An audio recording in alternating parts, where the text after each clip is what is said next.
स्वागत है आपका मेरे चैनल रिकैप रेवन पर। आज हम देखेंगे 2016 में आई एक साईफाई ड्रामा मूवी पैसेंजर्स।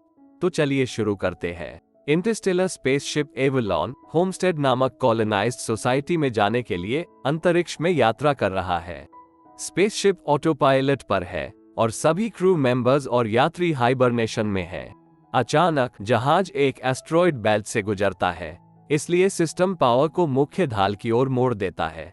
लेकिन फिर भी स्पेसशिप एक विशाल एस्ट्रॉयड से टकरा जाता है, जिससे उसमें कई खराबियां आ जाती है। स्पेसशिप सेल्फ रिपेयर शुरू कर देता है, लेकिन हाइबरनेशन पॉड्स में से एक एक्टिवेट हो जाता है। जागने वाले यात्री का नाम जिम है, जो कि एक मैकेनिकल इंजीनियर है। उसका पॉड खुलता है और एक ऑटोमेटेड सिस्टम उसे बताता है कि उसने 120 साल हाइबरनेशन में बिताए हैं और अब अगले 4 महीनों में स्पेसशिप होमस्टेड पहुंच जाएगा। ग्रह पर पहुंचने से पहले जिम को उसका आईडी बैंड और केबिन मिलता है। उसे उन सभी प्राथमिक गतिविधियों के बारे में निर्देश मिलते हैं जिनमें उसे भाग लेना है। जिम जहाज पर लोगों से मिलने के लिए उत्साहित होता है। वह अपने केबिन से बाहर निकलता है और एक क्लास में जाता है। वहां पे एक होलोग्राम पृथ्वी की स्थिति को एक्सप्लेन कर रहा होता है। जिम पूछता है कि पूरी क्लास में वह अकेला क्यों है। तब उसे समझ आता है कि होलोग्राम को क्लास के लिए प्रोग्राम किया गया है, इसलिए वो अन्य लोगों की तलाश में बाहर जाता है। वो जहाज के मुख्य स्थान में पहुंचता है, लेकिन वहां भी कोई नहीं होता है। फिर जिम एक ऑटोमेटेड डेस्क से मदद मांगता है और उससे एक इंसान से बात करने के लिए कहता है। वो उसे एक प्रबंधक से बात करने के लिए भेज देता है, लेकिन जिम देखता है कि वहां भी कोई नहीं है। अब जिम कप्तान से बात करने के लिए जाता है, पर जब वह केबिन तक पहुंचता है तब देखता है कि अंदर जाने का रास्ता बंद है और पूरा क्रू अभी भी हाइबरनेशन में है। जिम अंततः ऑब्जर्वेटरी में जाता है, जहां उसे पता चलता है कि स्पेसशिप वास्तव में होमस्टेड से 90 साल दूर है और वो समय से पहले ही जग गया है।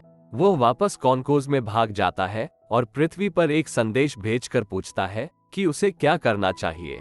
कम्युनिकेशन सिस्टम उसे बताता है कि पृथ्वी से कॉल का उत्तर पाने में लगभग 55 वर्ष लगेंगे।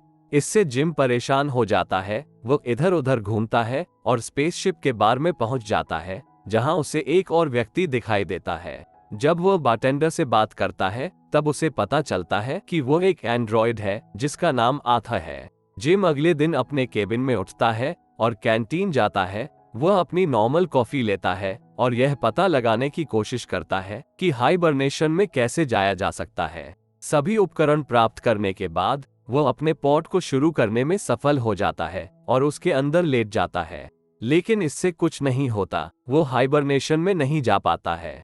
इसके बाद वह क्रू के हाइबरनेशन रूम में जाने का फैसला लेता है, लेकिन वो उस रूम में जाने का दरवाजा नहीं खोल पाता है।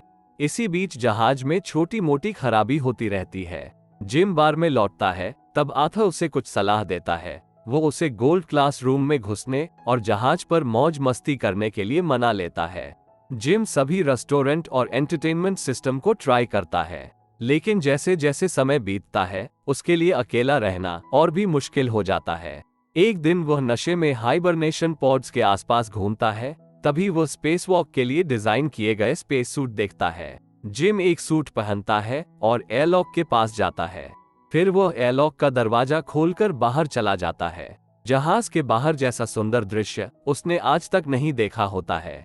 जिम अपने जूतों का मैग्नेट बंद करता है और अंतरिक्ष में तैरने लगता है, लेकिन तभी अकेले रहने का ख्याल उसके मन में आता है।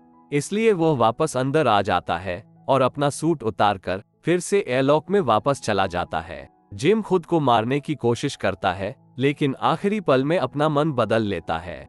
डर कर वो वापस अंदर भागता है और एक बोतल से फिसल जाता है।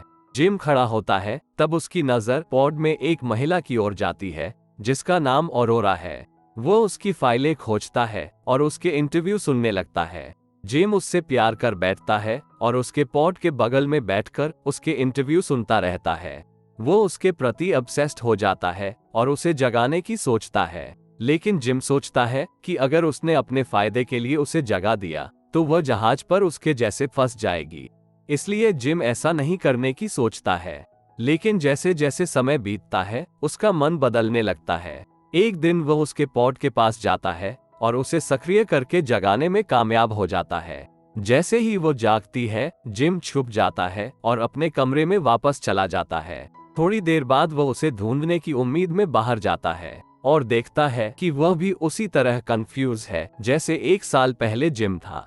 जिम उसे बताता है कि पूरे स्पेसशिप पे केवल वे 2 ही जगह हुए हैं। जिम कहता है कि वे न तो चालक दल तक पहुंच सकते हैं और न ही स्पेसशिप के मुख्य कमांड रूम तक। इससे अरोरा घबरा जाती है और अपने पॉड की ओर भागती है। जिम बताता है कि स्पेसशिप पर ऐसा कुछ नहीं है जिससे वे हाइबरनेशन में वापस जा सके।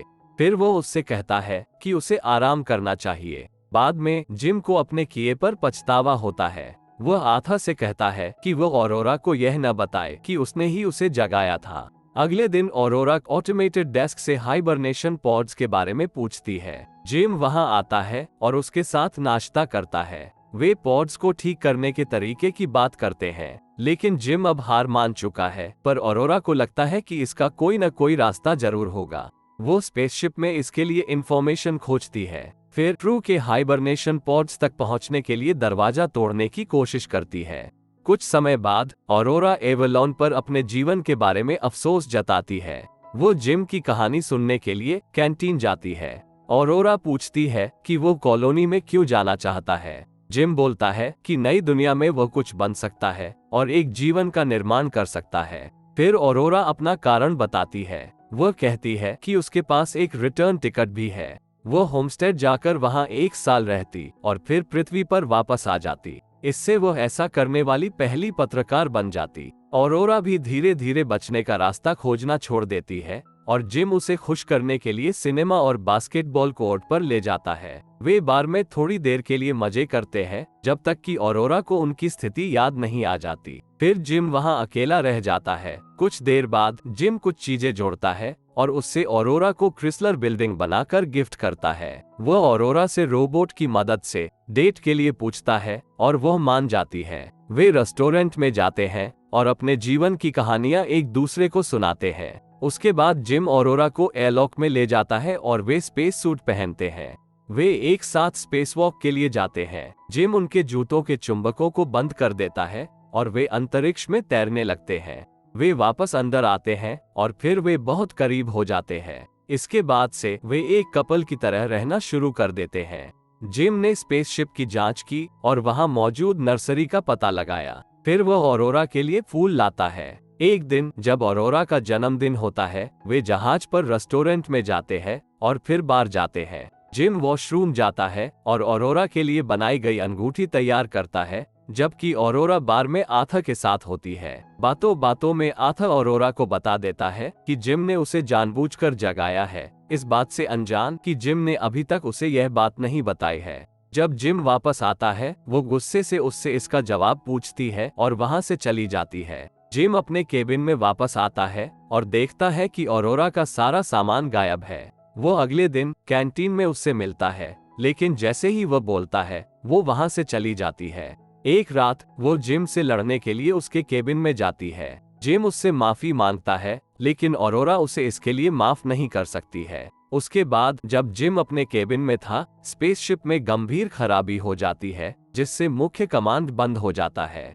बाद में जब वो लिफ्ट में होता है तो लिफ्ट खराब हो जाती है। ऑरोरा देखती है कि जिम ने स्पेसशिप पर एक पेड़ लगाया है। कुछ देर बाद अचानक उन दोनों को स्पीकर पर डेक प्रमुख की आवाज सुनाई देती है। वे दोनों भागते हैं और जिम के पेड़ के सामने गस को खड़ा देखते हैं। वे अपना परिचय देते हैं और चीफ को स्थिति के बारे में बताते हैं। उसे समझ नहीं आ रहा कि पॉड्स कैसे खराब हो सकते हैं। गस उन्हें कंट्रोल रूम में ले जाता है और वहां उन्हें पता चलता है कि जहाज में कुछ गड़बड़ है, लेकिन उसका पता लगाने के लिए उन्हें सिस्टम मैन्युअली चेक करना होगा। गस पॉड्स की जांच करता है, तभी जिम वहां आता है। उसने पता लगा लिया है कि ऑरोरा के पॉड के साथ क्या हुआ था। चीफ को लगता है कि जिम ने जो किया वो बहुत गलत था। बाद में गस जमा किए गए डेटा की जांच कर रहा था, तब ऑरोरा उसके पास आती है। वे इस बारे में बात करते हैं कि जिम ने जो किया वो गलत था, लेकिन गस अब इसके बारे में कुछ नहीं कर सकता है।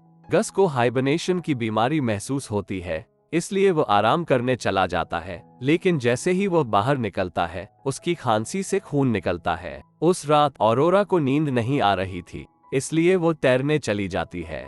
अचानक पूरे स्पेसशिप में ग्रेविटी खत्म हो जाती है। इससे ऑरोरा डूबने लगती है क्योंकि पूल का पानी उसके साथ बहता है। ग्रेविटी ड्राइव रीसेट हो जाती है और वह मुश्किल से जीवित बच पाती है। ऑरोरा और जिम गस को ढूंढने के लिए जाते हैं। वे तीनों वापस कंट्रोल रूम में जाते हैं और पता लगाने की कोशिश करते हैं कि जहाज के साथ क्या हो रहा है। गस ने देखा कि 2 साल पहले कुछ हुआ था जिससे एक मेन सिस्टम फेल हो गया है। उन्हें ये पता लगाना होगा कि फेलियर का कारण क्या है और उसे ठीक करना होगा।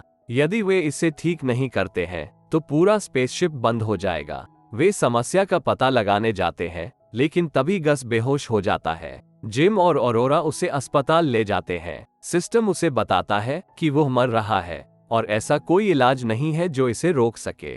कुछ समय बाद वे तीनों फिर मिलते हैं और गस जिम को अपना आईडी दे देता है। वो उन्हें जहाज ठीक करने के लिए कहता है और फिर मर जाता है। अचानक स्पेसशिप पर रेड लाइट जलने लगती है। जिम और ऑरोरा मेन इंजीनियरिंग रूम की ओर भागते हैं, लेकिन ग्रेविटी ड्राइव फिर से फेल हो जाती है। वे देखते हैं कि आथा भी खराब हो गया है, इसलिए जिम उसे बंद कर देता है। वे अंततः इंजीनियरिंग में पहुंचते हैं और समस्या की तलाश शुरू करते हैं। वे पावर प्लांट में जाते हैं और जैसे ही वे हैच खोलते हैं, ऑरोरा उसमें अंदर खिंच जाती है। जिम भी अंदर खिंचता है, लेकिन वो हैच को पकड़ लेता है। वे दोनों मिलकर जल्द ही होल को बंद कर देते हैं। अब उन्हें समझ आता है कि एस्ट्रॉयड ने स्पेसशिप में होल कर दिए थे। वे दोनों एस्ट्रॉयड के रास्ते का अनुसरण करते हैं और पाते हैं कि एस्ट्रॉयड ने रिएक्टर को कंट्रोल करने वाले कंप्यूटर को खराब कर दिया है। वे उसे रिपेयर करने के लिए उसके पार्ट्स ढूंढते हैं। फिर वे उसे बदल देते हैं, लेकिन रिएक्टर को शुरू करने की प्रक्रिया फेल हो जाती है। वे इसे मैन्युअली शुरू करते हैं, लेकिन ये भी फेल हो जाता है। जिम को पता चला कि उन्हें बाहर से वेंट को खोलना होगा ताकि वे रिएक्टर को ठंडा कर सके। वे दोनों एयरलॉक में जाते हैं और बाहर जाने से पहले जिम ऑरोरा को गस की आईडी देता है, क्योंकि ऐसा हो सकता है कि वह वापस ना आए। जैसे ही जिम एयरलॉक में जाता है, ऑरोरा उसे वापस आने के लिए कहती है क्योंकि वो उसके बिना जहाज पर नहीं रह पाएगी। फिर ऑरोरा रिएक्टर के पास जाती है। जैसे ही जिम बाहर से वेंट के करीब पहुंचता है, रिएक्टर कक्ष में तापमान बढ़ जाता है। वो वेंट के दरवाजे को खोल देता है, लेकिन जल्द ही उसे एहसास हुआ कि उसे दरवाजा खुला रखने के लिए वहीं रहना होगा और वो ऑरोरा को ये बताता है। ऑरोरा को योजना पसंद नहीं आती है क्योंकि इससे जिम मर सकता है, लेकिन उनके पास और कोई रास्ता नहीं है, इसलिए वो दरवाजा खोल देती है। प्रक्रिया सफल होती है, लेकिन रिएक्टर से निकलने वाली आग से जिम दूर धकेल दिया जाता है और उसकी केबल भी टूट जाती है। वो ऑरोरा को ये बताता है, इसलिए वो तेजी से दौड़ती है और दूसरे सूट को पहनती है ताकि जिम को अंदर ला सके। ऑरोरा उसे लेने के लिए बाहर निकलती है, लेकिन उसकी केबल छोटी रह जाती है। ऑरोरा रोने लगती है, लेकिन तभी उसे जिम की केबल दिखाई देती है और वो उसे पकड़ने में सफल हो जाती है। ऑरोरा उसे खींचती है और अंदर ले आती है। वो जिम को अस्पताल में ले जाती है, लेकिन वहां उसे पता चलता है कि जिम पहले ही मर चुका है। वो मेडिकल प्रोटोकॉल का उल्लंघन करने के लिए गस की आईडी का उपयोग करती है। मेडिकल पोर्ट स्वचालित रूप से काम करता है और जिम को शॉक देता है, जिससे वह जीवित हो जाता है। बाद में ऑरोरा ने आथा को ठीक कर दिया और उन्होंने गस को उचित स्थान पर दफना दिया। जिम ऑरोरा को बताता है कि उसे मेडिकल पॉड को हाइबरनेशन के रूप में उपयोग करने का एक तरीका मिला है। वो उसे पॉड के अंदर जाने के लिए कहता है, लेकिन हमें बाद में पता चलता है कि ऑरोरा ने उसे मना कर दिया था और जहाज पर जिम के साथ रहने का फैसला किया था। आखिरकार जिम ने उसे प्रपोज किया और फिर वे जहाज पर अपना जीवन व्यतीत करते हैं। 88 साल बाद एवलॉन होमस्टेड पर पहुंच जाता है। जब चालक दल जागता है तो वे स्पेसशिप को बिल्कुल अलग स्थिति में पाता है। ऑरोरा ने उनके लिए एक संदेश छोड़ा है, जिसमें वह बताती है कि स्पेसशिप पर क्या हुआ था। इसी के साथ कहानी का अंत होता है।